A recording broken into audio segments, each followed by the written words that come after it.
welcome to the channel. I have to say, Ainsley Harriott minestrone soup is not Ainsley Harriott quality, but it is warm and hot, and that's what I need today. It's been so cold today, like really cold. It's 2 o'clock now, and the mist hasn't risen all day. It's just been frosty and horrible and icy, so every heater in the little barn is on at the moment. It's bitterly cold. Anyway, that's my life. First of all, thank you to everybody who watched my first video that went out. YouTube, for some reason, actually decided that was a video they wanted to promote, and for a first video out of a new channel to get over 1,000 views was, you know, staggering to me. So thank you to everybody that watched it. Thank you to everybody that subscribed to the channel for more of it.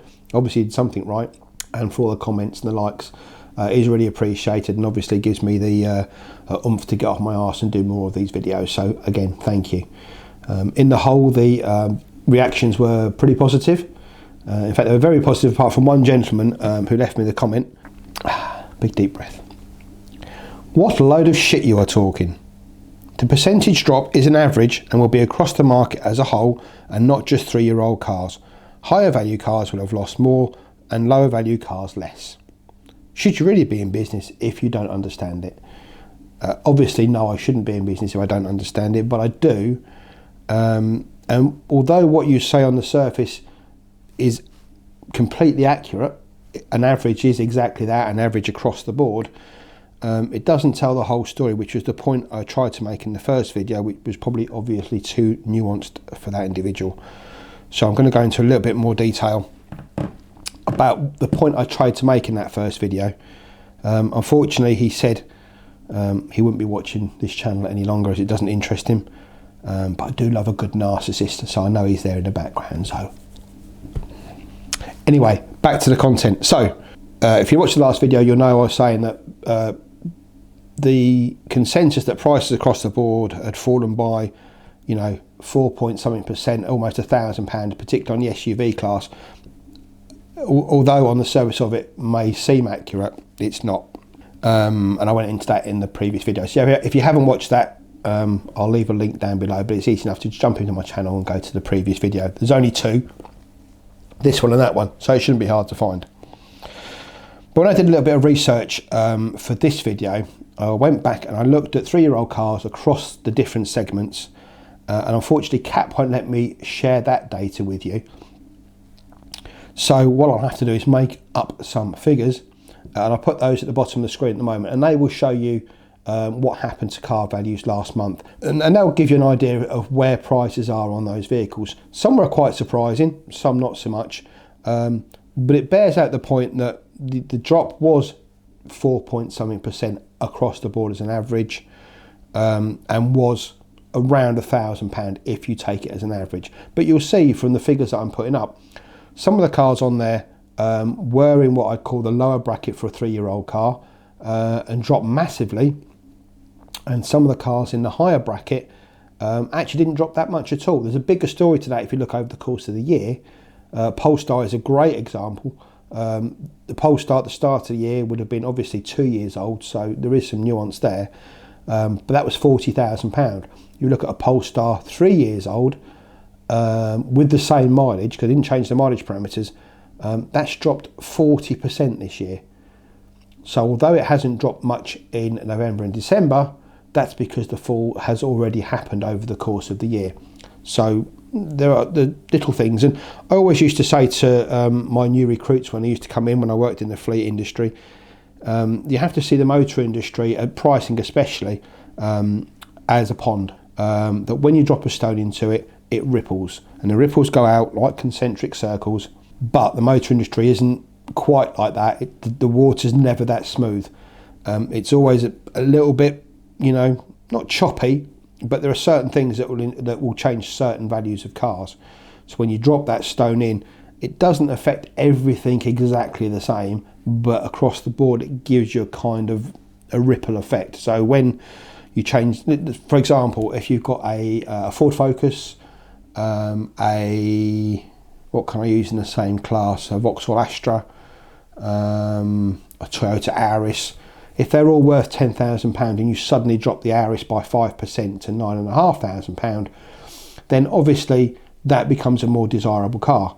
And if people keep buying the Auris, the price will go back up, but the price of the Focus and the Astra will fall. So you can't just change one car without changing a number of other cars, because it just doesn't work like that. The whole thing changes unless there is a particular point in time that changes anything, a specific event. And we're talking things like Dieselgate. That was a massive thing. And to bear up what I was saying in the last video, and I hate to say it again, but the word just never leaves the English language now, does it? The pandemic, the COVID thing. So the COVID thing, like, what was that? So we had a period of time there where we basically lost 2 million cars from British roads. They just weren't produced, and we'll never catch those back up. Although production levels are almost to the point, if not at the point, where manufacturers are selling the same number of cars as they were pre-pandemic, or at least producing that many cars. We've still got a period from 2020 to 2023 where, over that course of period, we've lost 2 million cars that just were never built, and that will always be a shortage that affects the market. That's why it affected the market post-pandemic, and that's why it's continuing to affect the market now. It's only just now, and it's no coincidence, that we're 3 years after the first lockdown ended and we were going to second lockdown, so that period between summer and winter where we were back to some sort of normality, that new cars were being delivered to people, and those are the ones that are on 3-year contracts that are now starting to come back into the market. So we're starting to see some actual used car volume that we used to see pre-pandemic, where we'd have a cycle of, you order a car, 3 years later the car would come off, and the cycle would continue. So we're back into that now. So the cars that went out mid-2020 and late 2020, they're the ones that are starting to come back into the fold now. But if you remember, if you did watch my previous video, you'll know from that they were, I'm not going to say they were all higher value cars, because that's not true, but the proportion of higher value cars to what I'd call normal cars was a lot higher, because like I said to you in the last video, the manufacturers needed to make money. They weren't producing the number of cars they needed to, they weren't selling the number of cars they needed to, but they still needed profit to help their shareholders. There is a proportion of those higher value cars coming to market, and that is what is starting to bring values down. It's certainly not demand. You may think, people have got no money in their pockets, and they haven't. Side rant here, but I went into Tesco's the other day, and I love a Space Raider, I'm not going to lie, and they were 10p a packet not that long ago. They're now £1.50 for a packet of 6. Now, if things like that are changing at that level, you can understand that obviously it changes across the board. Tins of tuna are like gold dust, and it's very, very expensive to pick up. So I'm just getting the heat between my legs because it's bitter in here. So prices have gone up, and that's obviously put an effect on people's income, not incomes, on their disposable income. But demand this year has actually been in excess of what it was last year. If we look at some of the figures out of the SMMT, you'll see that figures in 2022 were, I'd say, significantly lower than 2023. It's not a massive gap, but it's enough that in the motor industry it makes a difference. Now, obviously, coming up to Christmas, prices will fall, but sales will fall. It always happens. And then in the new year, sales go back up. People are amazed to hear when I tell them that the two busiest days in the car trade are Boxing Day and New Year's Day. Over the course of many years, those 2 days, motor traders sell more cars, especially the big supermarkets, because obviously they're open, and some of the other guys aren't. But more cars, more transactions are done on those 2 days than in any other day of the year. So that's why we're all sort of holding on for the good spirit of Christmas. But yeah, that's not entirely why prices are starting to fall now, the money in people's pockets, because obviously demand is still there. It is that extra capacity coming into the market, which is starting to play with values. And because the values of those cars are a lot higher than they have been in the past, in previous years, where we were on a normal cycle, That's what's playing with values, and it's not entirely correct. There's a number of cars in that, like I said, in that sub £6,000 market that will not fall in value. So although they say they are falling in value, and in fact, I'll give you a specific example, which is a Mini Cooper we've got in stock at the moment, which I took in part exchange back in, I think it was August, around that time anyway.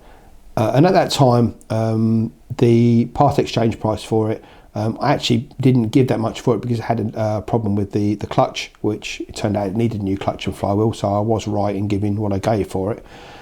But a Mini back then was valued substantially higher than it is today. It's fallen massively over the last few months, to the point where it's now at a price where, you know, a car, something physical like that, in a normal environment, which we're still in, you know, yes, money's tight on people and we're coming up to Christmas, but a physical item like that can't suddenly drop 30% of its value in 4 months. It's just not feasible, especially when, you know, it was in demand back then. And to prove my point, the cap valuation of that car is around £9,000 now, retail valuation, which we've got it up at because we need to sell the car. It's been in stock a long time now. It's not a funded car, it's a cash car basically. You know, we do own the car, but it's hung around since August. It's had the work carried out on it, and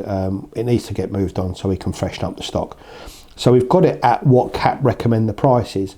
But if you go onto Auto Trader, their recommended retail price for it is almost £10,500. So where is the price of that car? Is it that the book is right and it's worth £9,000, and therefore if it's worth £9,000 retail, we should only be given 7 for it?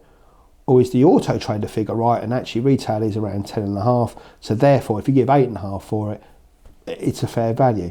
And this is where I refer back to the you know, not very pleasant comment from the first video about my talking crap.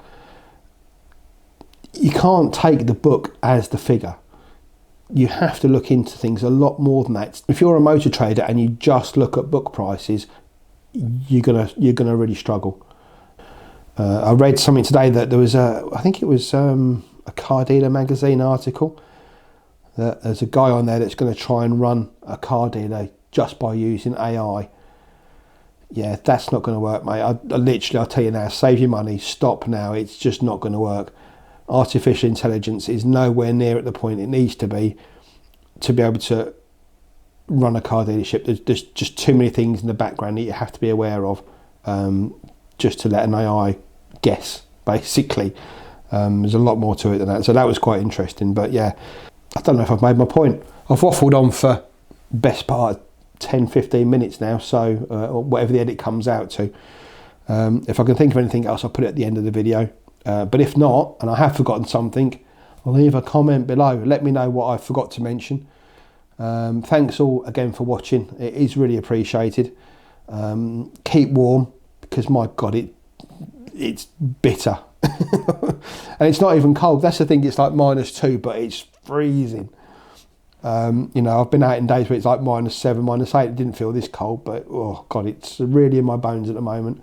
So yeah, keep warm, make sure your heating's on, put another jumper on, look after yourselves, and hopefully see you in the next video. Of course, you could always subscribe, hit the bell, and that will let you know when the next video goes up, because I do honestly plan to make a video where I tell you about this place, and my journey from being made redundant right through to where we are today. That is coming. Obviously it's a bit more long-winded and will take more time than these talking to camera videos, but if you want to see that, subscribe, and it will give me a boot up my arse to get that done and get it out, because I think it'll be interesting for a lot of you to see where I've come from, where I've been, and how, if you want to get into the motor industry, the things you need to look out for if you're starting from scratch. So thanks again, and yeah, see you in the next one. Take care, guys. Look after yourselves.